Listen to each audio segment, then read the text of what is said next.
पुस्तक जीवन को धन्य बनाने का महानतम अवसर, परम पूज्य गुरुदेव के प्रवचनों के संग्रह ऑडियो 1 सितंबर 1980 में शांति कुंज में दिया गया उद्बोधन। गायत्री मंत्र हमारे साथ साथ। ओम भूर्भुवः स्वः तत्सवितुर्वरेण्यं भर्गो देवस्य धीमहि धियो यो नः प्रचोदयात्। देवियों भाइयों, यह प्रज्ञावतार के अवतरण का समय है। ये 20 वर्ष बड़े ही महत्वपूर्ण हैं। इन 20 वर्षों में घोर परिवर्तन की तैयारियां महाकाल ने कर ली हैं। ये 20 वर्ष भगवान के द्वारा गलाई एवं ढलाई के हैं। दुनिया इसे याद करेगी कि ऐसा कौन सा समय आया जिसमें इतने महत्वपूर्ण परिवर्तन हो गए। इसमें आप देखेंगे कि पुराने जमाने की अवांछनीयताएं समाप्त हो जाएंगी तथा नए जमाने की सुखद संभावनाएं लोगों को दिखाई पड़ने लगेंगी। मनुष्य का सुख शांति के साथ जीवन जीना संभव हो सकेगा। हमने इस बात को योग शक्ति गायत्री में अखंड ज्योति में छाप दिया है। इस समय हर धर्मवेत्ता तथा हर महान भविष्यवक्ता ने एक स्वर से इस बात को स्वीकार किया है कि अगले 20 वर्ष बड़े ही उथल पुथल के होंगे। इस समय अपनी पृथ्वी के संतुलन को ठीक करने के लिए भगवान ने अवतार लेने का निश्चय किया है। ये 24वां अवतार अंतिम अवतार होगा। 24 अक्षर गायत्री मंत्र के होते हैं। यह प्रज्ञावतार ही गायत्री का अवतार होगा, जो इस शतक के अंत तक अपना काम पूरा कर लेगा और नया युग लाएगा। इसकी तैयारियां हो चुकी हैं। ये जो भविष्यवाणियां हैं, इन्हें आप मखौल न माने। ये शब्द स्वयं महाकाल ने, भगवान ने कहे हैं, ऐसा मानना चाहिए।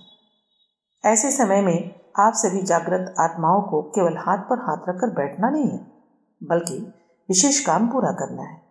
भगवान का अवतार तो होता है, परंतु वह निराकार होता है। उनकी वास्तविक शक्ति जागृत आत्मा होती है, जो भगवान का संदेश प्राप्त करके अपना रोल अदा करती है। जो भी भगवान हुए हैं, वे साकार लोगों के माध्यम से ही अपना काम करते हैं, क्योंकि निराकार अपना काम स्वयं नहीं कर सकता। वह तो प्रेरणा, प्रकाश, शक्ति, मार्गदर्शन कर सकता है। काम तो साकार व्यक्तित्व, जो महान आत्मा, जागृत आत्मा होते हैं, उन्हें ही पूरा करना होता है। वास्तव में उन्हें साकार यानी आकार बनाकर ही वह काम करना पड़ता है। प्राण निराकार है, परंतु उसका आधार साकार ही होता है। इसीलिए उसे शरीर धारण करके अपना कार्य पूरा करना पड़ता है। ठीक इसी प्रकार प्रज्ञावतार अपनी जो गतिविधियां चलाने जा रहे हैं, उनमें अनैतिक अत्याचार से लड़ना है। उसके लिए उन्होंने कुछ माध्यम साधन बनाया है, या यह कह सकते हैं कि उन्होंने कुछ माध्यम चुना है। वास्तव में भगवान के कार्य में जिन्हें हाथ बटाने का मौका मिल सके, उन्हें हम बड़ा सौभाग्यशाली मानते हैं। वे स्वयं भी इस बात को अपना सौभाग्य मानेंगे। इतना ही नहीं, सारी दुनिया उनको याद करती रहेगी कि हमारे बुजुर्ग, हमारे बाप दादे इतने महान तथा सौभाग्यशाली थे, जिन्होंने आगे बढ़कर भगवान का हाथ बटाया था तथा उनके कंधे से कंधा लगाया था। ये बातें आने वाली पीढ़ियां गर्व से कहेंगी। आज तो सब चादर तान कर सोए हुए हैं। आज किस प्रकार की स्थिति हो गई है। चारों तरफ अंधकार ही अंधकार दिखाई पड़ रहा है। आज जो व्यक्ति प्रतिभाशाली हैं, वह आत्मबल संपन्न हैं। उनमें से भी अधिकांश दो ही बातें सोचते हैं कि हमें पेट भरना चाहिए तथा कीड़े मकोड़े की तरह औलाद पैदा करनी चाहिए। इसके अलावा उनको किसी भी बात की चिंता नहीं है। न तो वे परमार्थ की बात सोचते हैं, न आत्मा की बाबत सोचते हैं। वे केवल अपने स्वार्थ में ही संलग्न हैं। इस विषम परिस्थिति में युग निर्माण परिवार के व्यक्तियों को महाकाल ने बड़े जतन से ढूंढ खोज कर निकाला है। आप सभी बड़े ही महत्वपूर्ण एवं सौभाग्यशाली हैं। इस समय कुछ खास जिम्मेदारियों के लिए आपको महत्वपूर्ण भूमिका निभानी है। आपको भगवान के कार्य में भागीदारी निभानी है। आपको ऐसा सुंदर मौका मिला है। वास्तव में आपको यह तथ्य समझना चाहिए कि आप भगवान के विशेष आदमी हैं तथा भगवान के विशेष काम के लिए आपको धरती पर अवतरित होना पड़ा है। आप धरती पर केवल बच्चे पैदा करने और पेट भरने के लिए नहीं आए हैं, बल्कि आज की इस विषम परिस्थितियों को बदलने में भगवान की मदद करने के लिए आए हैं। इस बात को फिर से समझ लीजिए। आपका यह ख्याल है कि भगवान अगर किसी पर प्रसन्न होते हैं तो उसे बहुत सारी धन संपत्ति देते हैं तथा औलाद देते हैं। यह बिल्कुल गलत और घटिया ख्याल है। भगवान के बारे में आपको इस ख्याल को बदलना चाहिए।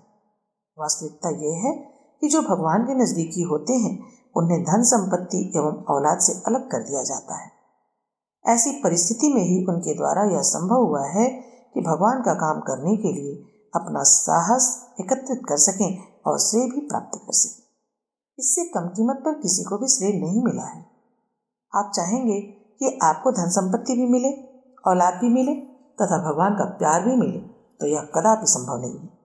आपको एक चीज तो अवश्य छोड़ना पड़ेगा, तभी आप भगवान के प्यार, आशीर्वाद, अनुदान के भागीदार हो सकते हैं।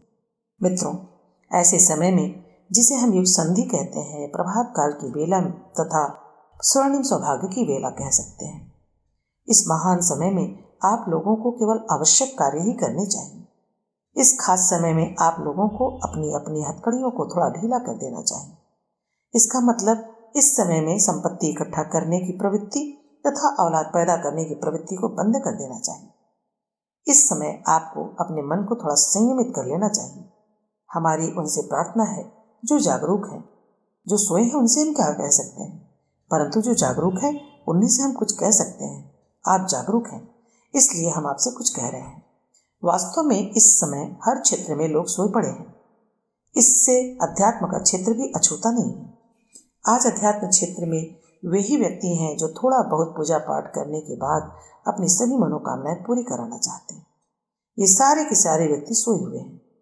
ये चाहे सेठ हो या मंत्री या अध्यापक, सभी सोए हुए हैं। उनसे कुछ कहा भी जाए तो उनकी आत्मा के ऊपर कोई असर नहीं पड़ेगा। ये इस कान से सुनकर उस कान से निकाल देंगे। इनको तो हम पूजा के क्षेत्र में भी सोए हुए कहते हैं, अध्यात्म के क्षेत्र में भी सोए हुए कहते हैं। आज प्रज्ञावतार को ऐसे जागरूकों की आवश्यकता है जो दुनिया के कोने कोने में जाकर सोए हुए लोगों को जगा सकें, उनके मन प्राणों को झकझोर सकें, उनमें साहस और हिम्मत पैदा कर सकें। हम आपको देखकर यह बतला सकते हैं कि आप जागरूक व्यक्ति हैं। युग संधि के समय पर जो महत्वपूर्ण कामों में हनुमान, अंगद और अर्जुन जैसा सहयोग कर सकते हैं तथा भगवान के उद्देश्य को पूरा कर सकते हैं, हम आप लोगों को सौभाग्यवान मानते हैं। हम आप लोगों को युग प्रहरी मानते हैं। हम आपको भगवान का सहयोगी, सहायक मानते हैं। हम आप लोगों में से इस समय एक ही निवेदन करना चाहते हैं कि आप लोगों को उन बातों पर ध्यान नहीं देना चाहिए, नहीं वैसा करना चाहिए जिन बातों पर सामान्य लोग ध्यान देते हैं और जो करते हैं। हमें पूरा विश्वास है कि आपने पिछले हजारों वर्षों में इसी प्रकार कई बार भगवान का काम किया है। अब आप चाहें तो पुनः 1000 वर्षों तक अपना जीवन धन्य कर सकते हैं तथा महामानव बनने का श्रेय तथा सौभाग्य प्राप्त कर सकते हैं। हम एक बात पुनः आपसे कहना चाहते हैं कि फिर आगे ऐसा कोई समय नहीं आएगा जिसमें आपको औलाद या धन से वंचित रहना पड़े, परंतु अभी इस जन्म में इन दोनों की बाबत न सोचें। आपको भगवान के इस काम के अंतर्गत रोटी, कपड़ा और मकान की आवश्यकता सदा ही पूरी होती रहेगी। इसके लिए किसी प्रकार की चिंता करने की आवश्यकता नहीं है। भगवान के काम में सहयोग करने, हाथ बटाने से आपको दोहरा लाभ मिलता रहेगा। एक लोक मंगल का, दूसरा प्रभु समर्पित जीवन जीने का।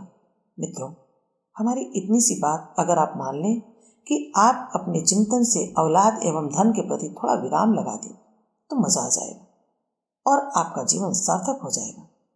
समय की मांग को समझें और जीवन को धन्य बनाने का यह सुयोग हाथ से न जाने दें।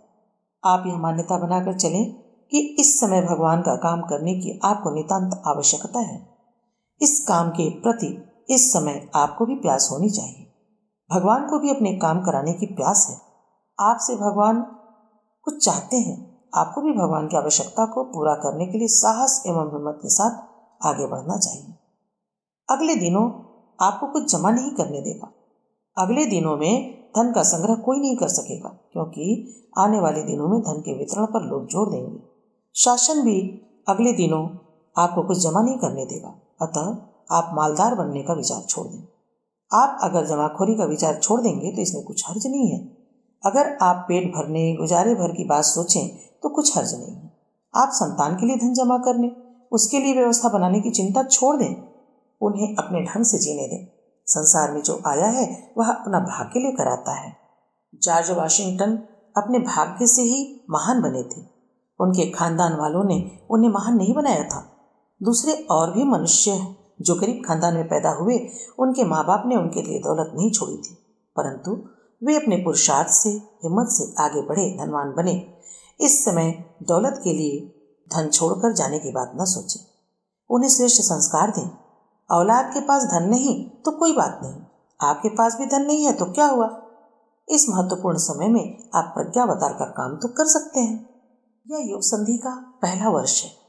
इस समय हर प्रज्ञा परिवार को 3 उत्तरदायित्व सौंपे गए हैं। आपको भी 3 उत्तरदायित्वों को पूरा करना चाहिए। आपको इस समय पुरुषार्थ करना चाहिए तथा वरदान पाना चाहिए। कभी भी किसी को फोकट में कुछ भी नहीं मिला है। जब से यह इतिहास बना तब से अब तक मुफ्त में किसी को कुछ नहीं मिला है। स्वामी विवेकानंद ने, शिवाजी ने भी कीमत चुकाई तब कुछ पाया। आप फोकट के फेर में हैं। मित्रों, मिट्टी भी फोकट में नहीं मिलती। आप तो कीमत चुकाना भी नहीं चाहते। यह कीमत चुकाने का वक्त है। आप कीमत चुकाने के लिए आगे आइए ना। आप बीज बोने का प्रयास तो कीजिए। अगर आप